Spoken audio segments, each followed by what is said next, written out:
Hello साथियों, जय हिंद, वंदे मातरम। स्वागत है आप सभी का एक बार फिर से आपके अपने यूट्यूब चैनल रानी लक्ष्मीबाई क्लासेस में। साथियों, मध्य प्रदेश पुलिस एग्जाम जो कि आपके 12 अगस्त से हो रहे वाले हैं, तो साथियों उसी में जो हमारा साइंस का पूरा निचोड़ चल रहा है, 1000 प्रश्नों की अति संभावित क्लास चल रही है। तो साथियों उसी के लिए आज है क्लास 24वीं। ध्यान रखिएगा, साइंस की अति महत्वपूर्ण क्लास 24वीं है। इससे पहले हमने साइंस की 23 कक्षाएं करा दी हैं। अगर आप लोगों ने इन 23 कक्षाओं को नहीं देखा है तो इसी क्लास के नीचे डिस्क्रिप्शन बॉक्स में इन सारी कक्षाओं की लिंक आपको मिल जाएगी। आप सब जाके जरूर देखिएगा। पेपर से पहले आपको हर एक क्लास देखकर जाना है क्योंकि अति संभावित प्रश्न है। आइए आज के सेशन को हम लोग स्टार्ट करेंगे। पिछली क्लास में हमने 530 प्रश्नों तक करा दिए थे। आज साथियों उसके आगे चलते हैं। आइए, जल के आयतन में क्या परिवर्तन होगा यदि तापमान 9 डिग्री सेल्सियस से गिराकर 3 डिग्री सेल्सियस कर दिया जाता है? तो जल के तापमान में क्या परिवर्तन होगा, यह आपसे पूछ रहा है प्रश्न। ठीक है, तो ध्यान रखिएगा, अगर ऐसी स्थिति होती है तो आयतन पहले घटता है और फिर बढ़ेगा। ठीक है, आयतन पहले तो घटेगा साथियों, उसके बाद बढ़ेगा। तो इसका राइट आंसर है option C, that's your answer. आप लोग एक काम किया करिए, अगर मेरे साथ नहीं लिख पाते हैं तो साथियों आप लोग स्क्रीनशॉट लेते हुए चलिएगा, इसके बाद में आप लोग लिख लेना। ठीक है, आइए दूसरे क्वेश्चन को देखते हैं हम लोग। एक बीकर में पानी पर बर्फ तैर रही है। ठीक है, एक बीकर है, उसमें पानी का टुकड़ा है जो वो तैर रहा है। जब बर्फ पूर्णतः पिघल जाती है तो बीकर में पानी का तल कैसा हो जाता है? जो पानी का तल है यह साथियों जैसे बीकर है, इसमें साथियों एक बर्फ का टुकड़ा जो है वो तैर रहा है। और साथियों जब पूर्णतः बर्फ जो है पिघल जाती है तो बीकर का पानी तल क्या हो जाएगा? बढ़ेगा, घटेगा, उतना ही रहेगा? पहले बढ़ेगा बाद में घटेगा? तो इस बात को आप लोग ध्यान दीजिए। यह प्रश्न कई एग्जाम में पूछा गया है, व्यापम द्वारा पटवारी परीक्षा में पूछा गया था। तो साथियों ध्यान रखिएगा कि पानी का जो घनत्व है वो उतना ही रहेगा। क्यों रहेगा? क्योंकि बर्फ अपना आयतन घेर लेती है। जैसे बर्फ का टुकड़ा डालेंगे अपन पानी में या बीकर में किसी में, तो साथियों वह अपना आयतन घेर लेगी। तो इसके बाद वो पिघलेगी तो अपना आयतन तो बराबर रहेगा ना उसका, इसलिए पानी उतना ही रहेगा, ना तो घटेगा ना तो बढ़ेगा। ठीक है, ध्यान रखिएगा आप लोग इस बात को। आइए अगला प्रश्न हम लोग देखेंगे। ये रहा आपकी स्क्रीन पर अगला प्रश्न। जब किसी बोतल में पानी भरा जाता है, ठीक है, जब किसी बोतल में पानी भरा जाता है तो उसे जमने दिया जाता है तो बोतल टूट जाती है। क्यों? ऐसा क्यों होता है? तो भैया ऐसा इसलिए होता है क्योंकि पानी जमने पर फैलता है। पानी जब जमेगा तो फैलेगा, तो साथियों बोतल स्वाभाविक है टूट जाएगी। That's your answer. ठीक है, समझते हुए चलिएगा प्रश्नों को, यही प्रश्न आपसे पूछे जाएंगे। ठीक है ना। सड़क पर चलने की अपेक्षा बर्फ पर चलना कठिन है। क्यों? ऐसा क्यों होता है? क्योंकि सड़क पर भी हम चलते हैं और अगर बर्फ पर चलेंगे तो हमें कठिन लगेगा चलना। ऐसा इसलिए होता है साथियों, ध्यान रखिएगा, क्योंकि बर्फ में, इसका राइट आंसर है साथियों ऑप्शन डी। आइए, बर्फ में सड़क की अपेक्षा घर्षण कम होता है। घर्षण से हम लोग सही से चल पाते हैं, तो साथियों घर्षण कम होता है, इसलिए हमें फिसलने का डर रहता है बस बर्फ पर। ठीक है, इसलिए थोड़ी दिक्कत होती है। आइए अगला प्रश्न देखिएगा। जब नदी में चलता हुआ जहाज समुद्र में आता है तब जहाज क्या हो जाता है? एक तो जो जहाज है आपका वो नदी में चल रहा है, अगर समुद्र में आता है तो क्या हो जाता है? उसका स्तर जो है उतना ही रहेगा, ऊपर उठ जाएगा, या साथियों थोड़ा नीचे आएगा, या ऊपर या नीचे होगा, उसमें हुए भार पर कोई निर्भर नहीं करता है। तो ध्यान रखिएगा साथियों, ऐसे प्रश्नों को थोड़ा ऊपर उठ जाएगा। जैसे ही नदी से समुद्र में आएगा जहाज, तो साथियों उसका जो स्तर है वो थोड़ा ऊपर उठ जाएगा। That's your answer. ठीक है, बढ़ते हैं अगले प्रश्न की ओर। अगला प्रश्न देखिएगा। लोहे की कील पारे में क्यों तैरती है जबकि यह पानी में जाती है? लोहे की कील पारे में क्यों तैरती है जबकि यह पानी पर में नहीं जाती है? पानी पर जाती है, ऐसा होगा क्वेश्चन कि लोहे की कील पानी में क्यों तैरती है जबकि यह पानी में डूब जाती है? तो ध्यान रखिएगा, लोहे की कील जो है पारे में इसलिए तैरती है, ध्यान रखिएगा इस प्रश्न को। ऐसा होता है कि लोहे का घनत्व पानी से अधिक है तथा पारे से कम। ठीक है, आइए ऑप्शन सी इसका सही जवाब है। आप लोग स्क्रीनशॉट लेते हुए चलिएगा। इस प्रश्न पर पहले स्टार लगाइए, कई भी एग्जाम में छपा हुआ प्रश्न है, लिख लेना, कई एग्जाम्स में छपने वाला प्रश्न है। ठीक है, आइए, पानी का घनत्व अधिकतम होता है 4 डिग्री सेल्सियस। ध्यान रखिएगा इस प्रश्न को।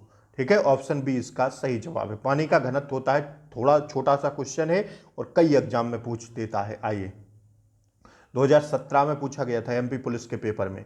वस्तु की मात्रा बदलने पर परिवर्तन रहेगा कैसा? वस्तु की मात्रा बदलने पर अपरिवर्तित रहेगा क्या? अपरिवर्तित रहेगा। वस्तु की मात्रा बदलने पर अपरिवर्तित जो रहेगा वह रहेगा साथियों, ध्यान रखने एक बात है, गलत, सॉरी, घनत्व। घनत्व क्या रहेगा? घनत्व। That's your answer. ठीक है, बढ़ते हैं अगले प्रश्न की ओर। आइए, समुद्र में उत्प्लावन करते आइसबर्ग का कितना भाग समुद्र की सतह से ऊपर होता है? तो ध्यान रखिएगा, 1/, कितना होता है? 1/9। ठीक है, कितना होता है? 1/9। That's your answer. ठीक है, सॉरी, एक मिनट रुकिएगा, एक मिनट। समुद्र में उत्प्लावन करते आइसबर्ग का कितना भाग समुद्र की सतह के ऊपर होता है? 1/10। कितना होता है? 1/10। That's your answer. ठीक है, आइए अगला प्रश्न देखेंगे हम लोग। बर्फ के दो टुकड़ों को आपस में दबाने पर टुकड़े आपस में चिपक जाते हैं, क्यों? बर्फ के दो टुकड़ों को आपस में जब अपन अब दबाएंगे तो टुकड़े आपस में क्या हो जाएंगे? चिपक जाएंगे। क्यों होता है? इसलिए होता है साथियों क्योंकि दाब अधिक होने से बर्फ का गलनांक घट जाता है। ठीक है, दाब अधिक होगा तो साथियों बर्फ का गलनांक घट जाएगा। आइए अगला प्रश्न देखिए। हवाई जहाज से यात्रा करते समय पेन से स्याही निकलने लगती है, ऐसा क्यों होता है? हवाई जहाज से यात्रा करते समय पेन से स्याही निकलने लगती है, ऐसा इसलिए होता है, क्यों? क्योंकि वायु दाब में कमी के कारण पेन से स्याही रिसने लगती है। हवाई जहाज में जब आप लोग यात्रा करेंगे तो देखे पाएंगे वहां पर कि जो पेन लगाया हुआ है उसकी स्याही रिसने लगी है, वायु दाब की कमी के कारण होता है। That's your answer. साथियों, आप लोग पहले तो चैनल को सब्सक्राइब कर दें, क्लास को लाइक कर दें और एक बार शेयर कर दें। सब्सक्राइब इसलिए कर लें क्योंकि मैं सुबह के आपके लिए करंट का निचोड़ चला रहा हूं, एमपी करंट और साथियों अर्धवार्षिकी करंट है। ध्यान रखिएगा अभी आप लोग जो मैं लेकर आ रहा हूं 2023 के प्रीवियस ईयर है, आपको मैं 2022 के भी कराऊंगा। पहले 2-3 दिन में 2023 के सारे प्रश्न समाप्त हो जाएं, इसके बाद कुछ प्रश्न मैं 2022 के लूंगा। तो प्लीज आप लोग चैनल को सब्सक्राइब कर लें ताकि क्लासों का जो नोटिफिकेशन है वह आपको सबसे पहले मिले। इसलिए प्लीज आप लोग चैनल को सब्सक्राइब कर लें, बेल आइकन प्रेस कर दें ताकि आगे आने वाली क्लास है जो उसका नोटिफिकेशन आपको पहले मिले। आइए क्लास को लाइक कर दें एक बार और एक बार शेयर कर दें। आइए, ऊंचाई की जगहों पर पानी 100 डिग्री सेल्सियस के नीचे के तापमान की उपलब्धता है क्या? ऊंचाई की जगहों पर पानी 100 डिग्री सेल्सियस के नीचे की तापमान पर की उपलब्धता है क्या? तो ध्यान रखिएगा, उबलता है। सॉरी, ऊंचाई की जगहों पर पानी 100 डिग्री सेल्सियस के नीचे के तापमान पर की उबलता है, ऐसा क्यों होता है? तो ध्यान रखिएगा, इसका सही जवाब होगा क्योंकि वायुमंडलीय दाब कम हो जाता है अथवा उबलने का बिंदु नीचे आ जाता है। आइए स्क्रीनशॉट ले लीजिए। आइए, साबुन के बुलबुले के अंदर का दाब कैसा होता है? तो भैया यह जो दाब होता है यह होता है कैसा? ध्यान रखिएगा आप लोग इस बात को, वायुमंडलीय दाब से अधिक होता है। ठीक है, वायुमंडलीय दाब से अधिक होता है। आइए अगला प्रश्न देखिए। वायु दाब मापी की रीडिंग में अचानक गिरावट इस बात का संकेत है कि मौसम कैसा होगा? जब वायु दाब मापी होती है उसकी रीडिंग में एकाएक साथियों अचानक से गिरावट आ जाए तो साथियों मौसम तूफानी होगा। कैसा होगा भैया? तूफानी होने वाला है मौसम। आइए अगला प्रश्न देखिए। प्रेशर कुकर में खाना जल्दी पकता है क्योंकि? क्यों पकता है आप सब जानते होंगे, क्योंकि क्या होता है? अधिक दाब पर पानी अधिक तापक्रम पर उबलने लगता है। ठीक है, तो ऑप्शन बी इसका सही जवाब है। आइए, हाइड्रोजन से भरा रबड़ का गुब्बारा वायु में ऊपर जाकर फट जाता है क्योंकि? क्यों होता है ऐसा? ऐसा साथियों इसलिए होता है क्योंकि वायु दाब घट जाता है, इसलिए वह फट जाता है। आइए अगला प्रश्न देखिए। सूर्य में निरंतर ऊर्जा का सृजन किस कारण होता है? तो साथियों सूर्य में जो निरंतर ऊर्जा का सृजन है यह साथियों किसके कारण होता है? ध्यान रखिएगा, नाभिकीय संलयन के कारण। किसके कारण? नाभिकीय संलयन के कारण होता है ऐसा सूर्य में निरंतर ऊर्जा का सृजन। आइए अगला प्रश्न हम लोग देखेंगे। चाबी भरी घड़ी में कौन सी ऊर्जा होती है? गतिज, स्थितिज, यांत्रिक या संचित ऊर्जा? चाबी भरी घड़ी में कौन सी ऊर्जा होती है? चाबी भरी घड़ी में तो भैया इसमें होती है कौन सी ऊर्जा? ध्यान रखिएगा, प्रश्न छपेगा, स्थितिज ऊर्जा। कौन सी होती है? गतिज मत मार देना, स्थितिज ऊर्जा होती है चाबी भरी घड़ी में। ठीक है ना। कौन सी ऊर्जा? स्थितिज ऊर्जा, दैट्स योर आंसर। बढ़े अगले प्रश्न की ओर। आइए अगला प्रश्न देखिए। जब हम रबड़ के गद्दे वाले सीट पर बैठते हैं या गद्दे पर लेटते हैं तो उसका आकार परिवर्तित हो जाता है। बिल्कुल हो जाता है, जैसे बैठेंगे तो साथियों आकार परिवर्तित हो जाएगा। ऐसे पदार्थ में पाया जाता है क्या? ऐसे पदार्थ में भैया पाया जाता है क्या? ध्यान रखिएगा, गतिज ऊर्जा, सॉरी स्थितिज ऊर्जा। क्या पाई जाती है? स्थितिज ऊर्जा, दैट्स योर आंसर। ठीक है, ऑप्शन बी इसका सही जवाब है। बढ़े अगले प्रश्न की ओर। आइए, निम्नलिखित में से किसमें गतिज ऊर्जा नहीं है? चलती हुई गोली, बहता हुआ पानी, चलता हुआ हथौड़ा या खींचा हुआ धनुष। तो भैया गतिज ऊर्जा जो नहीं है वह नहीं है किसमें? ध्यान रखिएगा साथियों, खींचा हुआ धनुष में, क्योंकि यह खाली अभी खिंचा हुआ है, चल नहीं रहा है। चलता हुआ धनुष कहते तब मानते।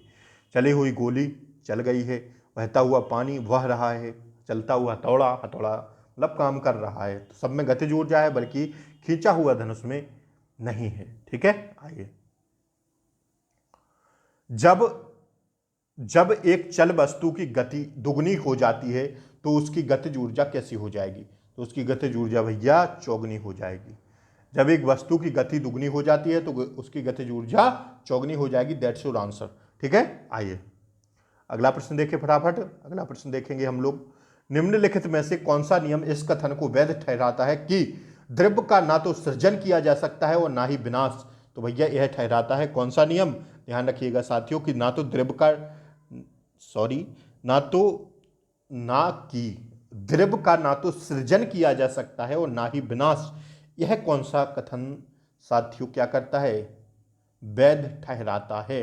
तो भैया यह कथन ऊर्जा संरक्षण का नियम है, जो यह ठहराता है कि द्रव्य ना तो सृजन किया जा सकता है और ना ही विनाश। ऑप्शन ए सही जवाब है। स्क्रीनशॉट जरूर ले लेना, इस प्रश्न का स्क्रीनशॉट ले लीजिए। आइए देखिए इस प्रश्न को, थोड़ा सा रुक जाइए आप लोग। साइकिल चलाने वाला मोड़ लेते समय क्यों झुक जाता है? साथियों जब हम लोग देखते हैं, हम लोग भी साइकिल चलाए हैं, तो साइकिल चलाते हैं तो हम लोग झुक जाते हैं। ऐसा क्यों होता है? ऐसा इसलिए होता है, ध्यान रखिएगा इस प्रश्न को आप लोग, कि वह झुकता है ताकि गुरुत्व केंद्र आधार के अंदर बने रहे और उसे गिरने से बचाएगा। ठीक है, इसलिए यह होता है। आप लोग चाहें तो स्क्रीनशॉट ले सकते हैं, देख लीजिए चारों ऑप्शन हैं, आप लोग चाहें स्क्रीनशॉट ले लीजिए। ऑप्शन बी इसका सही जवाब है। ठीक है, बढ़े हम अगले प्रश्न की ओर। आइए, दूध से क्रीम निकालने में कौन सा बल लगता है? तो भैया कौन सा लगता है? अपकेंद्रीय बल। ठीक है, कौन सा बल लगता है? That's your answer, option A. आइए, जब एक पत्थर को चांद की सतह से पृथ्वी पर लाया जाता है तो क्या हो जाएगा? तो इसका भार बदल जाएगा, परंतु द्रव्यमान नहीं। ठीक है, ऑप्शन बी इसका सही जवाब है।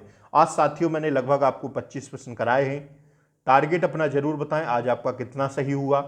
साथियों चैनल पर नए हो तो सब्सक्राइब कर लें, अच्छी आगे वाली क्लासें और रहेंगी। आने वाली क्लासों का नोटिफिकेशन आपको सबसे पहले मिल जाए। क्लास को लाइक कर दें, शेयर कर दें। मिलते हैं सुबह करंट अफेयर्स के साथ, तब तक के लिए जय हिंद। अपना ध्यान रखें, मस्त रहें, स्वस्थ रहें। जय हिंद।